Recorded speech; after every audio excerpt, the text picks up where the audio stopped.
If you take the old Great North Road out of London into the pleasant countryside of Hertfordshire, you come 25 miles out to the Frythe, a smallish estate bound by the road to the west. And following its long curving drive, you find yourself outside a rather pleasant, large, porticoed house. A well-built house of brick and stone, which reflects the age in which it was built, for it stands, in a sense, as a monument to Victorian affluence.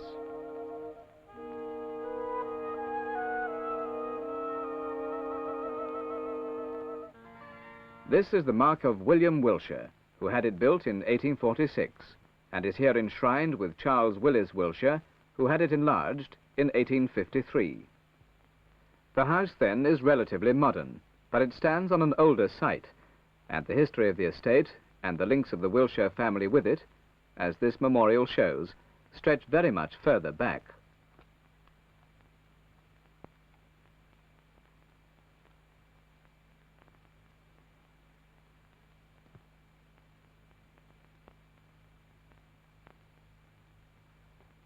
A document exists which shows the estate to have been leased in 1523 to an earlier William Wilshire, and the name, the Frythe, goes even further back to an Old English word for rough, hilly grazing land.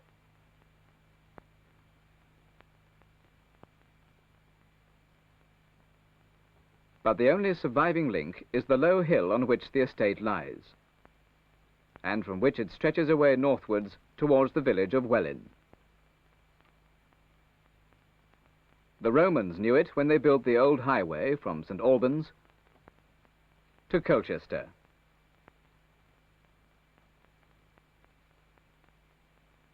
This is now no more than a grassy track. The evidence of their stay was found scattered, and now reposes in the British Museum.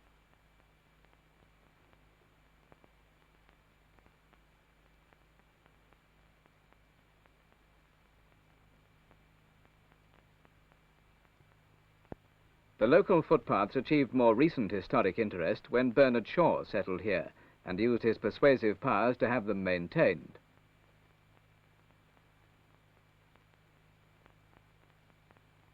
The village of Welwyn may well owe its name to a ford over the meandering Mimram River, but there are inevitably competing legendary explanations of wells and springs.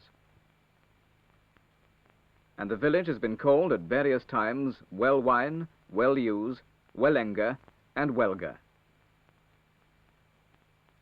Today, protected by urban seclusion, for the main road now bypasses it, the village still carries the imprint of historic association.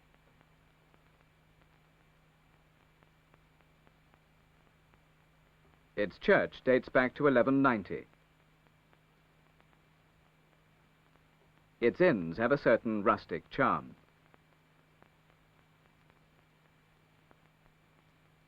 Its streets and the people who frequent them have preserved much of the character of an earlier age.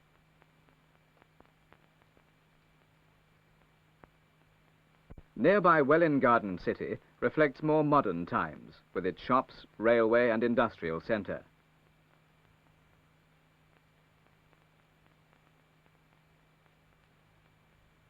While the Frythe, caught in the tide of technological progress, became an Admiralty research station. Prefab sprouted like mushrooms, and brainchilds like corgi scooters, limpet mines, and one-man submarines were developed here.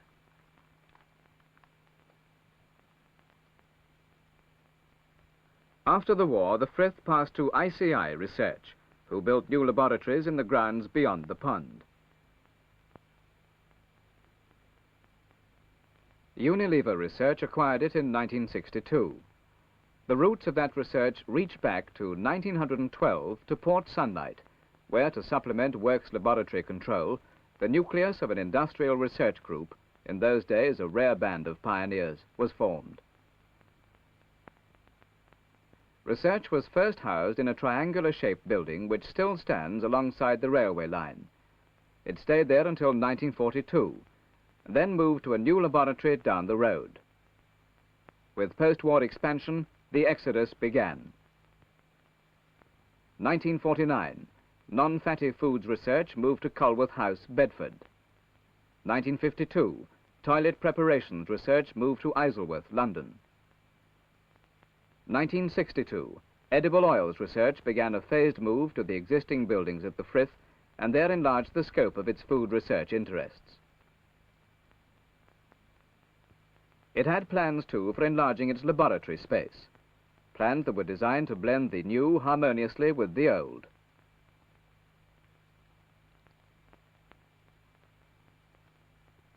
The work began. Trees were felled. The first site was cleared. Piles went in to provide a firm foundation.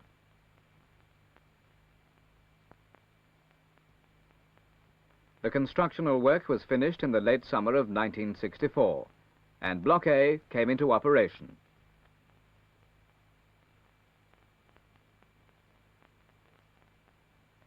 Its principal purpose is process and plant development, symbolized in this mural by a young local artist. Block B, a simple functional building destined for product research, was completed and occupied by the autumn of 1965. New products result from studies of the science underlying such processes as baking and ice cream making.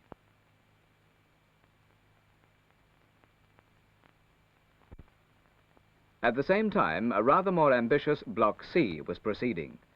More ambitious because, while it conformed in general to the other blocks, it was to contain the library and information services, and so gave scope for more imaginative treatment than the functional requirements of laboratory and pilot plant demand. The end point was pleasing, spacious with well-planned facilities.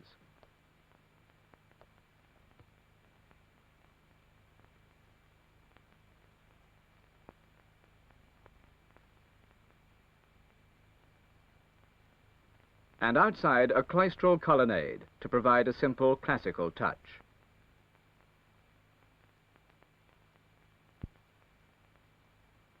It seems fitting then that the commemoration stone should come from a vanished classical landmark, the old Euston Arch.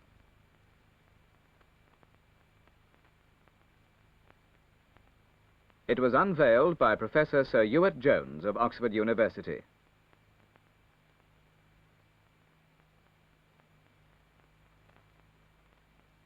What are the Unilever research interests at the Frythe? Obviously, they must be linked to the industry which supports them. And to this end, there are two interdependent aspects, basic and applied research.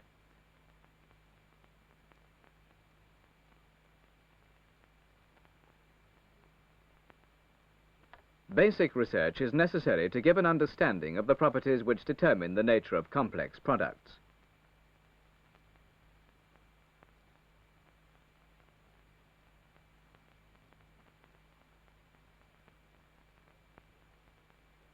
Here at the Frythe, it is concerned with, amongst other things, the structure of fats.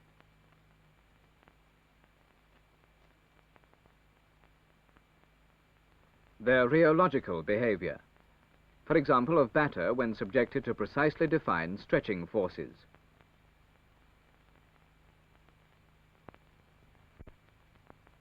Their polymorphism, as seen here in the study of a liquid fat crystal changing from one crystal form to another.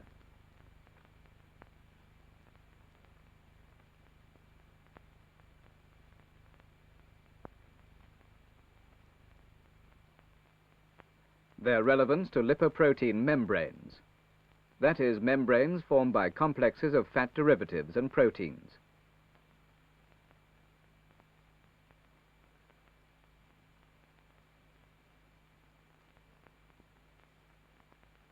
Their behavior in emulsions and batters. The ingredients of this cake batter have been dyed to enable the scientists to follow their movements during the micro-bake.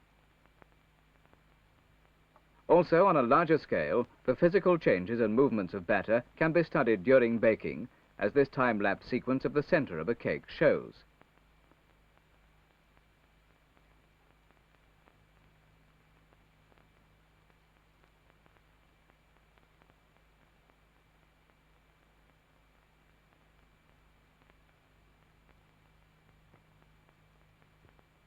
The flow pattern can clearly be seen as the cake is cut, observed, and comparisons made. Applied research is concerned at the Frythe with such things as water in oil emulsion products like margarine.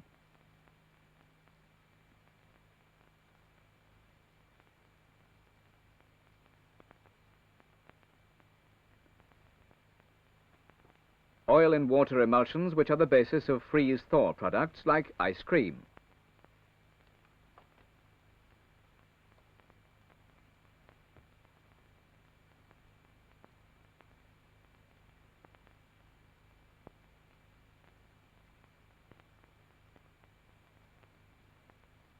Pure fat products embodying the conclusions of basic studies must continue at the home and factory experimental baking level.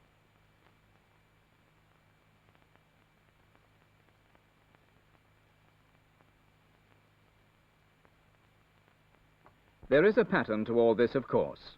Whatever the problem to be resolved, the experiments which are to resolve it must be clearly understood by all those who take part, and the experiments must be designed to produce the right kind of answer. They must also be carried out with care and skill, if the answers are to have significance.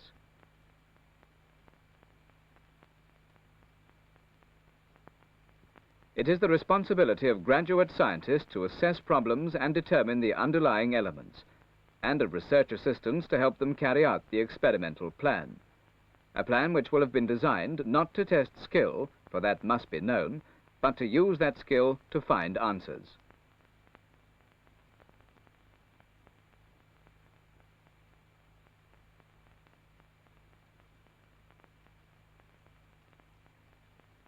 Sometimes, to find those answers, a computer is required. So at Welwyn, a terminal station can feed information direct to a digital computer located at Port Sunlight, and receive answers from it.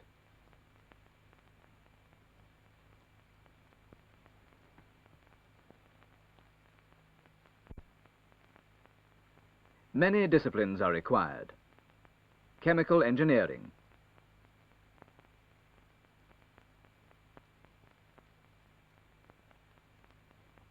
physics,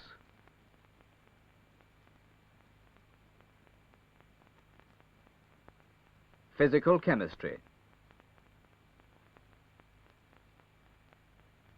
chemistry, biology, bacteriology,